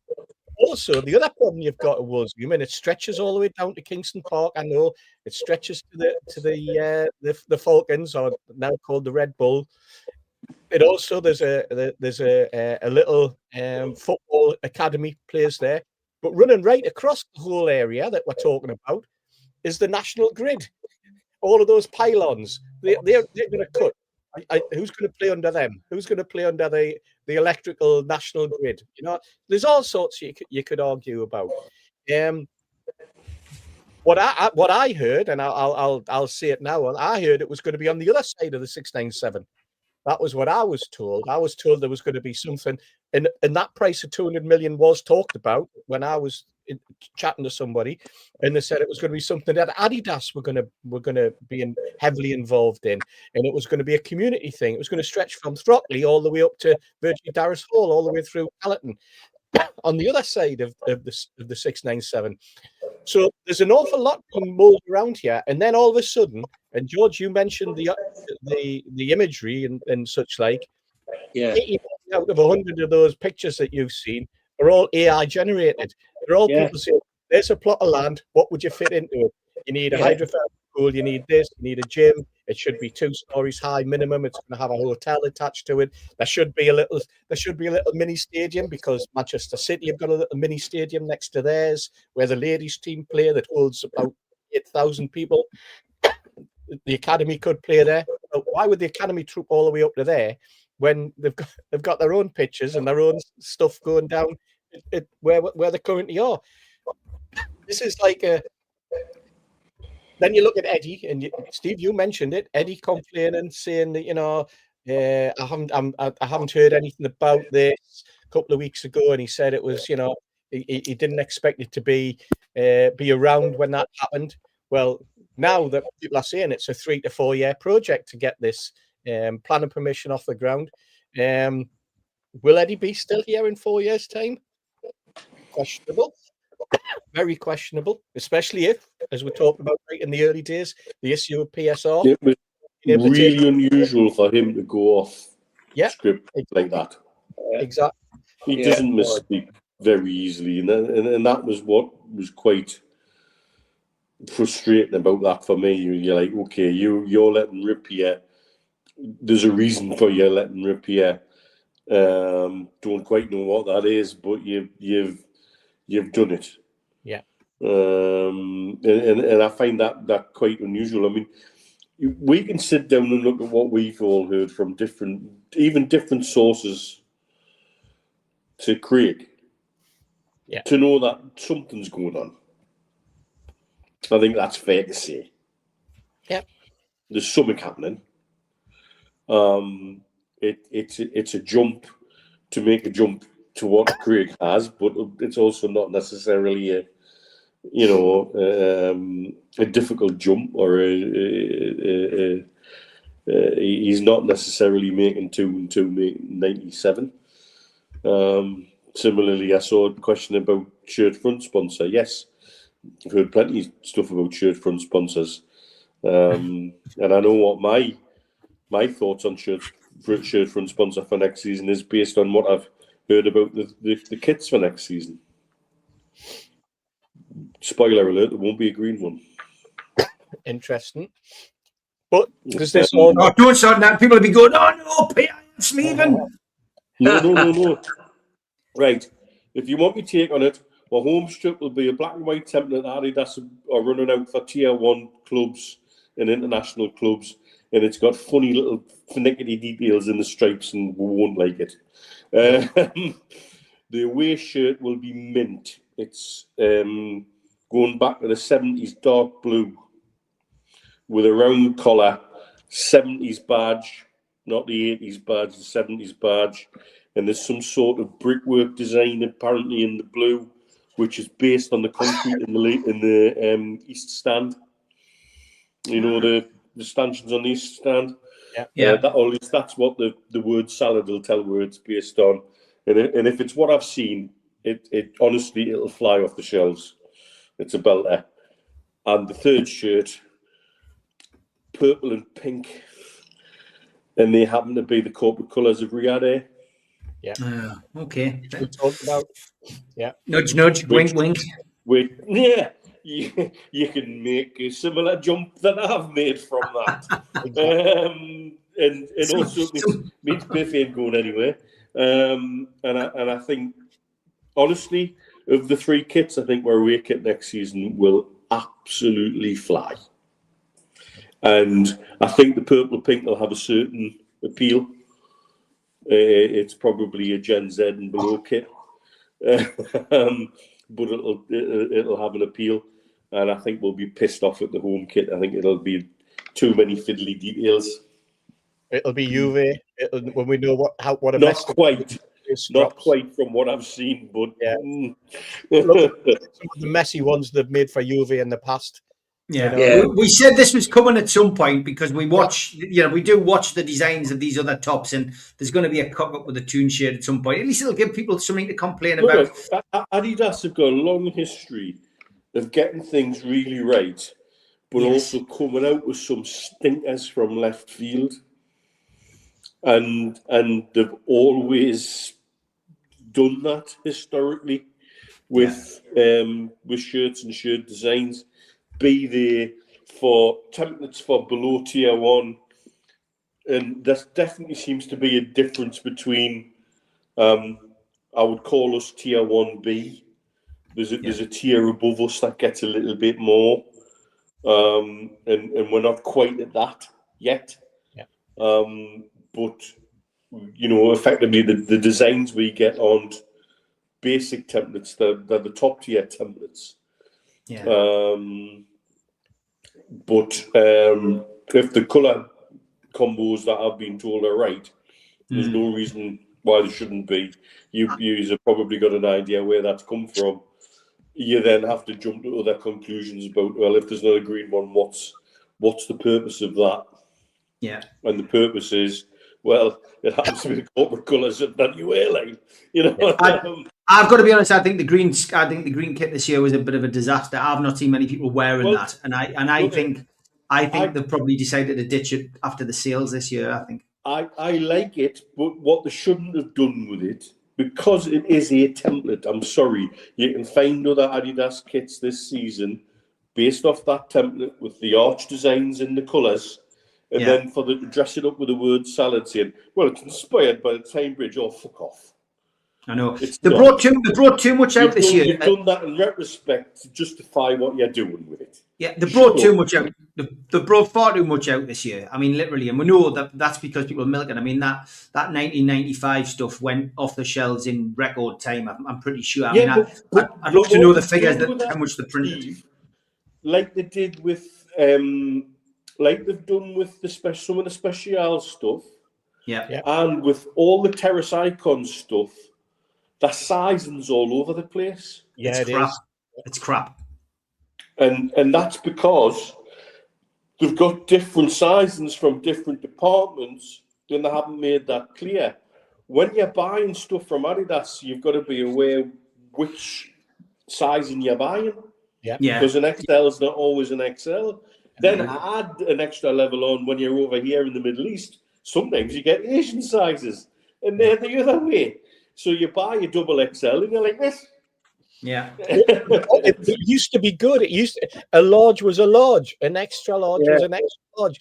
Adidas prided itself on getting that sizing correct, and they haven't on a lot of the stuff they brought out. You're absolutely right. Just going back to what was said, Steve, before the break, when I was talking about the squad, the only caveat that I didn't throw in was, let's just remind people, we've still got a second leg to play against Man City. I know they're winning 2-0, but we're still in the second leg of a semi-final. We're in the fourth round of the FA Cup. We're sixth in the league, and we've got a Champions League game on Wednesday night against PSV, followed a couple of weeks later with a game against PSG away. Pick up points in those games, and we could be into the next round of the Champions League. We could even, if luck sees us through, we could end up in the top 8 and go without it. So it's not all doom and gloom. It's Friday night. We're probably putting over, and maybe I'm guilty of it more than anyone tonight, of putting over a doom and gloom sort of scenarios and that. But on the positive, there's no reason why Elanga can't suddenly turn into a world beater, that Wissa can't suddenly find his form, that him and Valdemar can't play as a great two, that Eddie can't suddenly go, you know what, I'll not play 2 wingers and 1 centre forward, I'll play 4 across the middle, play 4 across the back, and I'll play 2 lads up front. And the lads that I've got on the left and right of me forward midfield, whether it's Willock and Ramsey or Joe Linton and Ramsey and Tonali and Bruno or whatever, they will be disciplined to have one in the hole, holding back, and the other supporting the front men in a slightly different way, just bombing down the line, putting crosses in, and nobody in the middle. Maybe it's just a tweak. That's all we need, a little bit of a tweak. And that's where, it's like you said, I watched the game the other night and we were unlucky. Yes, we were. We were still in the game until the 90-odd minute, despite a 6-minute delay when everybody froze to death, including which 100%. Yeah. Okay, we're getting into the back end of the show now. Thanks to everybody who's tuned in. Over 900 watching. Wow. Thank you, everybody. Hit the subscribe button on YouTube, and I must mention the hype button as well. If you've watched any of the shows this week, you will notice now underneath it's got hype. If you hit the hype button, it does hype the videos, and it helps the algorithm and helps get us to a wider audience. And I did ask you all earlier: is there songs that you don't like or you're sick of? Tony Lister, sing your hearts out for the lads. Can't stand it, says Tony. And he said, we used the same chant and tune for Zico Martin, says Woof. Hey, flippin' Jude, says Roger. And I don't think Jude, how are man, he says. The one chant I hate is stand up if you love the tune. Of course we do. That's why we're there, says Kevin Young. Na, na, na, na, na, na, na, Geordie Sparky doesn't like that. JJ says, I see Beer Fest song. 1,000 Hands in the Air would make a fab Walter Marder song. Bayern didn't want him, so the tune signed Walter Marder. Bayern said we paid too much, so we signed Walter Marder. So he's creating a song on here. SJP Dave says, I'm not a fan of Sing Your Heart Out for the Lads chant, simply because instead of rolling into another chant, it's followed by a slight period of silence. And Smile and Wave Boy says, from the 80s, Fonz is cool, but Geordies are cooler. Horrendous. You've got to be of a certain vintage to remember that one, mate. Anybody know the tune of that?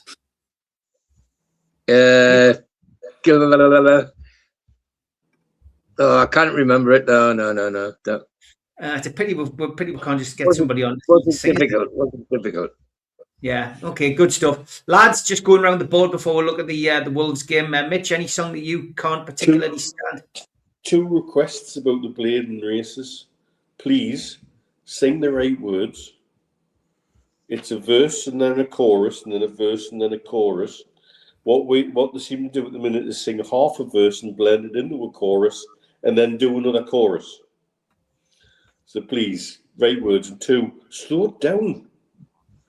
If there's any argument for far too much Charlie being taken in away ends, it's the speed to sing the Bladen races at. Just fucking slow it down. Yeah. I don't like the fact that we've changed Newcastle into Newcastle. Bloody hate it. That's a pain in the backside. That's an age thing, I'm sure. And I hate Toon Black and White Army. I've never liked it. Never liked it. I just think it's crap, and that's just me. But I've just never liked that. George. Toon Black and White Army, not one of my favourites. And following on from Neil, getting the Bladen races right for once would be absolutely fantastic. And I say that with a heavy heart, because my first professor at the university, Professor Burrell, he didn't have much to do with the staff, but he insisted everybody went to the Christmas party. And his turn at the Christmas party was to sit at the piano and sing with Professor Buckle on his violin, the Bladen races, all bloody 9 verses of it. And, and then a week later, when we went back to work, he used to ask everybody that wasn't at the party where they were. Oh, so the Bladen races is well and truly imprinted on my heart. But get it right and get the speed right, please. And I have a phobia about one particular word which I don't like in my vocabulary, and it enters into a number of songs that they sing. That's the word hate. I do not like singing things that have that word in them, even if it applies to near neighbours. It's just so an obnoxious word. It's so negative that I just can't stand it. It's just too much. We had a professor at the dental school who used to do the full 9 verses of the Bladen races, start to finish. At every Christmas party, we used to have a fancy dress Christmas party at the dental school every year. The most wonderfully named Professor Fanny Bunder from Lucknow, I believe he was, in India, and he used to stand on a stool and sing the entire 9 verses of the Bladen races, egged on by all the Geordies that were there and around, and he did it perfectly, word perfectly, every year, whilst dressed as whatever. And it was fantastic. Wolf Morning, thanks for that. He says it's the same tune as you're going to get your effing head kicked in. Fonz is cool, but Geordies are cooler. Oh my God, that's awful. I'm glad I never heard that. Remember the guy who used to sing the Bladen races in the centre circle before the kickoff, says Tony. We're getting a load of these now.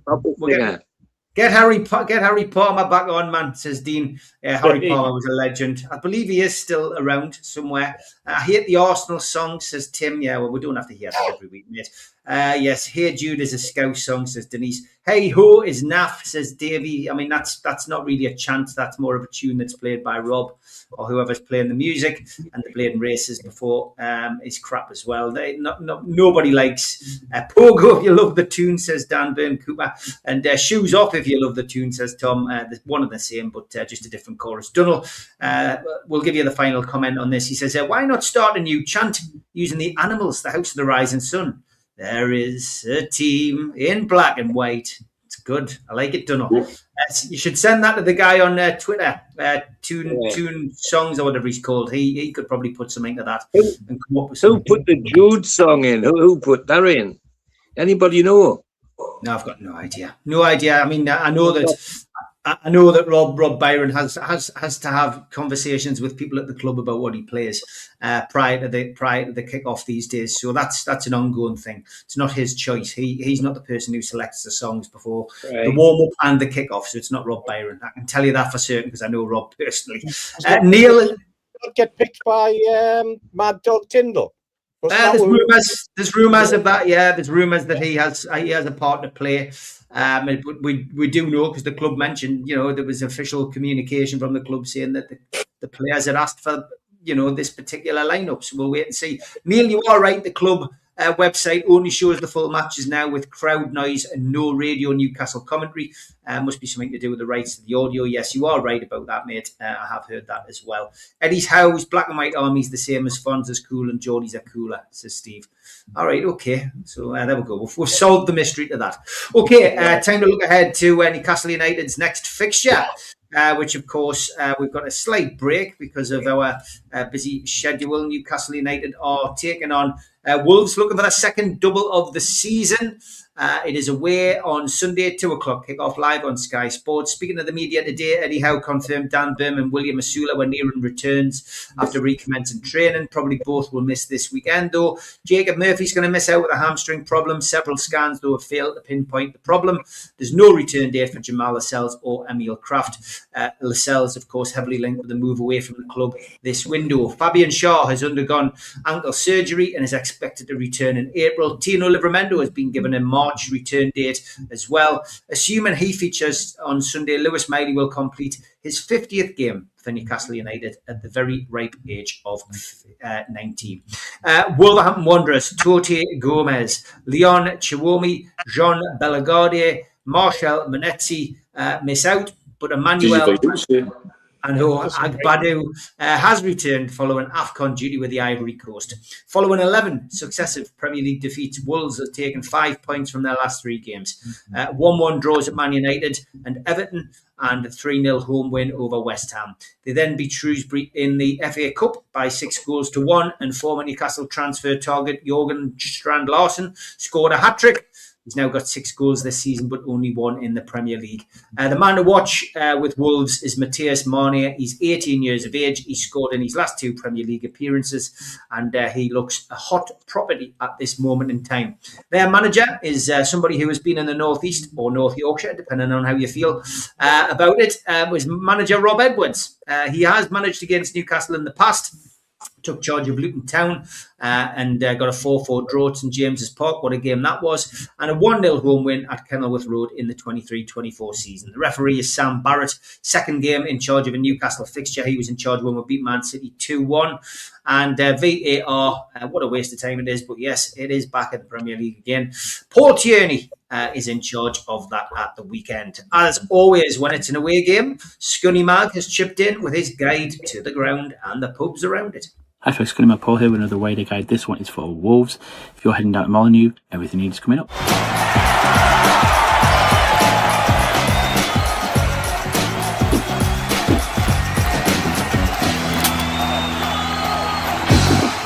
Okay, Wolves, if you're heading down on train, you'll be going into Wolverhampton Station, which is about a 10-15 minute walk from the ground. If you're driving in and looking for parking, the club have a recommended visit and supporters car park. It's the Whitmore Hill one at the south end of the ground behind the south stand. It'll leave you about a 5 minute walk to the away end, and you've got 3 words of survey person labels finding you the entrance. It is worth mentioning some of the roads will be closed off around the stadium. Don't panic, there is lots of options. You will find somewhere, no problem. Last season, we were left without a designated away fans pub in Wolverhampton for a large part of the season. I got in touch with the local licensing officer. It took them a while. They managed to negotiate with the Prince Albert pub. That is now the designated away fans pub for Wolverhampton. And you'll be welcomed in there before the game. After the game, it'll be home fans only again. It's a pain, but at least we've got a pub for half of the day. Shorts Agree Lifted will find you the entrance to the beer garden for the Prince Albert. And if you want other options, as I say, there's no pubs as such. They do have a fan zone behind the south stand, which is mixed. It's for both sets of supporters, but it is absolutely naff. Mugs Myself poster will get you to the entrance to it. It's basically a car park on a match day. They throw a few portaloos in the corner, get a few trailers in. One of them serves alcohol, 2 pumps, a couple of staff, and you'll be queuing right across the car park. Your only other option after that is the concourse in the ground. And again, rubbish in terms of speed of service, the staff, the amount of product. There's loads of reports of them running out of beer. Last time I got there, they were down to 1 flavour of pie 10 minutes before the game. Anyway, when you're ready to head up to the ground, if you are drinking in the Prince Albert, it's about a 10-15 minute walk. Head straight up past the Wetherspoons, bear right in the precinct area, and head under the ring road through the subway. As you come out the other end, you're going to keep to the right of the stadium in front of you. You'll be heading right up to the far end of the east stand. Ankle plaster zones will get you to where you need to be for that, and give yourself 15-20 minutes to get into the ground and through the checks so you don't miss kickoff. Once you get in, uninterrupted views across the length of one side of the pitch. And that's it from me. I've been Paul, and I'll see you in the next one. Cheers. Thank you, Scunny Mag. As always, ankle pasta. That's me favourite one. Brilliant. I do miss what 3 words, I really do. It's great. Tune Stato is next.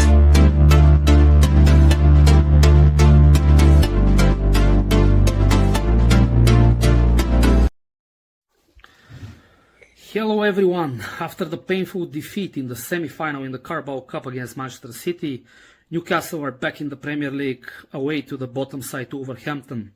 Actually, Newcastle have won 4 of their last 6 games against Wolverhampton, and this is the fixture with the highest ratio of draws, 11 draws out of 19 games so far between the two sides in the Premier League. Actually, in all the games at the Molineux, both teams have scored. This is for the betting people. Now, Newcastle are sitting 6th in the Premier League after 3 consecutive wins, and they have the chance for the first time this season to win 4 in a row. Wolverhampton have 7 points, and actually they're still below Derby County with that notorious low record of points, 11 in 2007 and 2008. However, Derby County won 4 out of the 11 against Newcastle. Now, Wolves have 5 points actually in their last 3 games. They drew with Manchester United and Everton, and they finally won a game against West Ham. When it comes to players, Newcastle previous target Jørgen Strand Larsen has 6 goals for Wolves, although only 1 is in the league, while he scored a hat-trick last weekend in the FA Cup against Exeter. While they have Mateus Mane, who's a relatively young player who already has 2 goals in the Premier League, and he also scored against Newcastle for the under-18s last year. For Newcastle, Harvey Barnes is the top scorer with 11 goals in the season, but only 5 in the league. However, he scored a brace in his last 2 full starts. Bruno Guimaraes, with 8 goals, has already his best season in terms of goals scored in the league, and it's still January, so he can build on it. Let's see what happens on Sunday. Let's hope we can climb up the table if also results go our way. Away the lads. Thank you, Andre. No Toon Tipster for the next few weeks. He is busy working. We're looking forward to welcoming him back in due course. And looking for a Valentine's Day night out with your lass or your lad. Think no better place to go than Villa Park. 14th of February, 17:45 kick-off. That's a few restaurant meals and reservations getting cancelled, or people planning an argument on the 13th so they can nip off to the match. But yes, Newcastle United has been selected alongside Hull City versus Chelsea. Mouth-watering. Wrexham versus Ipswich. Who on earth has selected all of that? Anyway, there you go. That's the BBC's choices. So Newcastle's game televised. Another stupid bloody kick-off time. Anyway, let's look ahead to this game, Mitch. Newcastle United off to Wolves. Time to get back to league business and climb up that Premier League table as a little bit further, as Toon Stato said.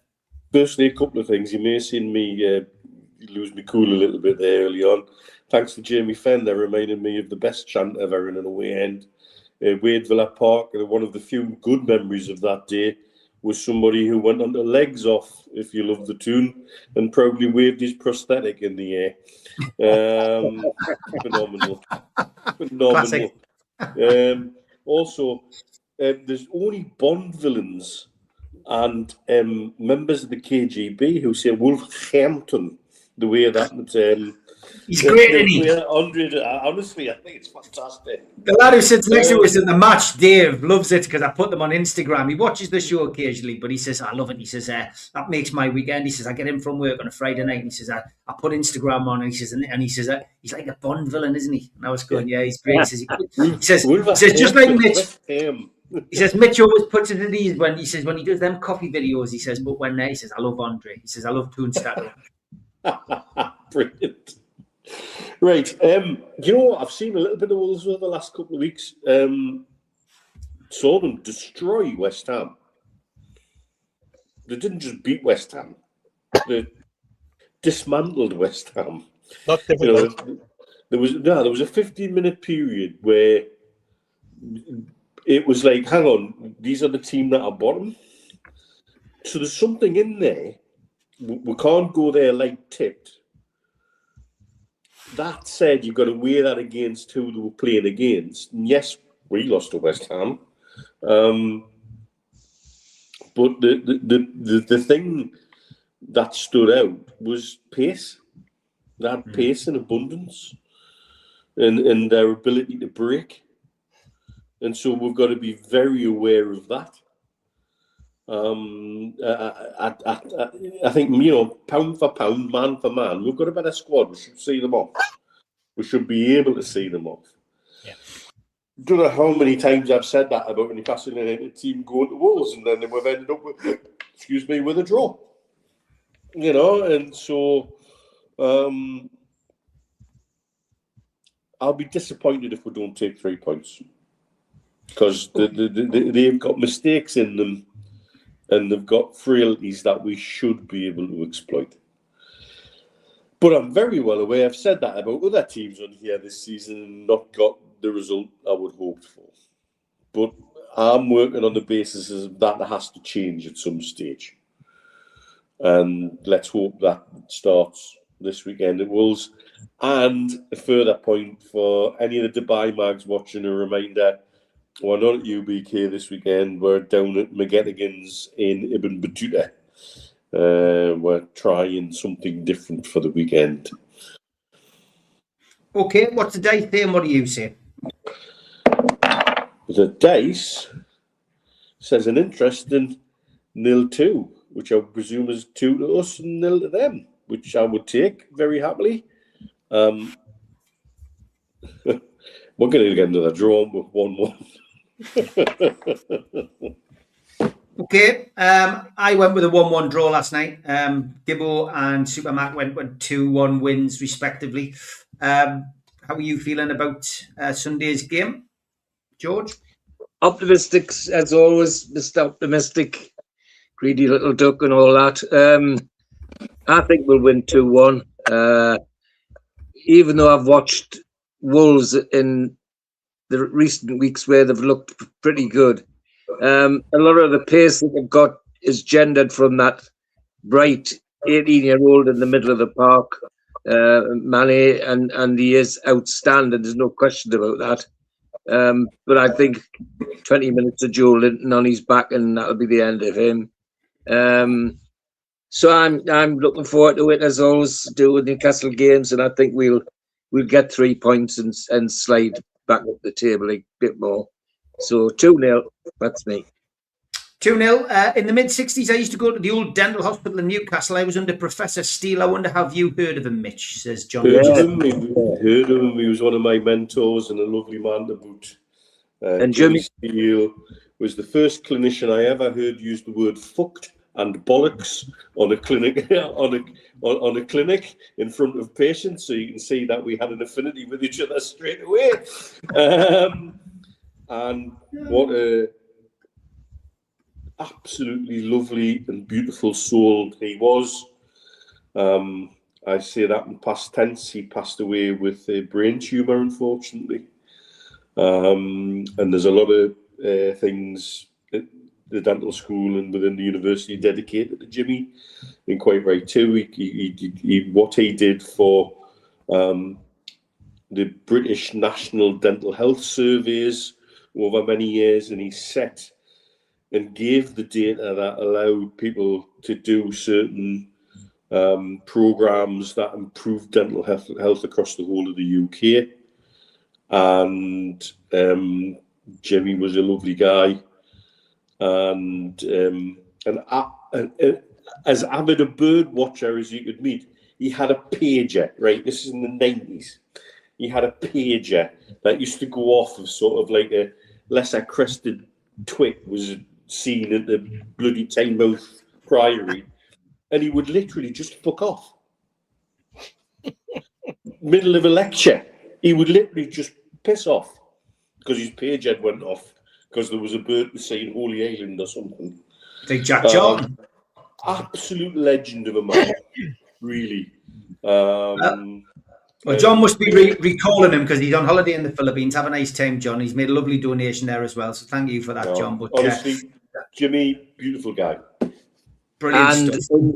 Unusually for a medic, someone who put a lot of effort into running the university as an administrator as well. So the net result is that I knew Jimmy before Neil knew Jimmy, because he was a great administrator. And if my memory serves me right, got a CBE before he retired. Yes. Well, there we go. Mosney, you missed the dice. The dice has already been on. We did the dice first, didn't you? And it was yes. So there we go. You'll have to rewind and watch it, Mosney. You must have been 2-0 was what the dice said. You must be busy. Steve, last but by no means least, just give us your prediction for the Wolves game. I'm just wondering which Newcastle's going to turn up not based on Newcastle overall, but which team is Eddie going to put out to try and perform. I look at Bournemouth last weekend, and I look at players that got an opportunity but didn't take it. I look at the fact that he had to bring on his big guns to get us through, and even then it nearly went to cack, didn't it? We've got a big game against PSV on Wednesday, and I'm wondering whether that will have any bearing, because he keeps talking about players and rotation and players that need to rest and not get an opportunity to rest, this type of thing. To be perfectly honest, the players that he rested performed 10 times better than the players that were brought in to see whether they had an opportunity. So I think it's going to be very much on the psyche and what's going on in the mentality of the players that Eddie chooses. Having said that, I'm an advocate for saying it's Wolves, so it'll be a draw, and I'm going to go for 1-1. That's heart and head. I think in this situation, they both blend into one, Steve. I'd like to think we could take 3 points. I'd be delighted if we took 3 points, because I've talked over the last few weeks about us in the league going on a run, this squad being capable. The only part of the squad I think that is capable at the moment, after witnessing what I did against Bournemouth, is the team virtually that finished, not the team that started. And that's why I think it's going to, the heavy burden is on who Eddie selects. Yeah. I don't think there are problems in that respect. Great show. Almost 2 hours tonight. Thanks to everybody who tuned in. Nearly 1,000 of you watching. Never take it for granted. Of course. Please subscribe to the channel, and don't forget to hype the video when it finishes, like Sophie said in the chat. Thanks to everybody who tuned in. Back in the morning, 11 a.m. With the professionals, and then back on Sunday at 10 a.m. with Three's a Crowd, the North East Football Podcast, and then back with the Fans Forum on Monday at 6 o'clock. Thanks, everybody, for your support this week. Take care. Have a good weekend, lads. Cheers, everyone. See you, everybody. Thank you.